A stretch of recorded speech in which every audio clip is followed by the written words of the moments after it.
സ്നേഹമുള്ളവരെ, കേരളത്തിന്റെ പ്രഭാതങ്ങളെ സൗന്ദര്യമാക്കുന്ന ഒരു കാഴ്ചയെക്കുറിച്ച് നിങ്ങൾക്കറിയുമോ? അതിരാവിലെ പാഠപുസ്തകങ്ങളും നെഞ്ചിലേറ്റി മദ്രസയിലേക്ക് പോകുന്ന തൊപ്പിയും തട്ടവും അണിഞ്ഞ കൊച്ചുമക്കളാണ്. അവർ നെഞ്ചോട് ചേർത്ത് പിടിച്ചിരിക്കുന്നത് ദക്ഷിണ കേരള ജമിയത്തുലമ വിദ്യാഭ്യാസ ബോർഡിന്റെ പാഠപുസ്തകങ്ങളാണ്. അതിലവരുടെ ജീവിതമുണ്ട്. അവരെ ഖുർആനിലേക്ക്, ധാർമ്മികതയിലേക്ക്, മനുഷ്യത്വത്തിലേക്ക് കൊണ്ടുപോകുന്ന മഹത്തായ പാഠങ്ങളാണവ.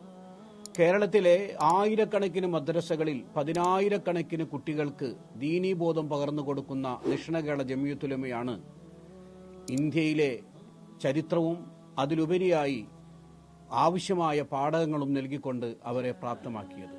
ദക്ഷിണ കേരള ജമിയത്തുലമയുടെ കീഴിലുള്ള ആ വിദ്യാഭ്യാസ ബോർഡ് നടത്തുന്ന സേവനം അതിമഹത്തരമാണ്.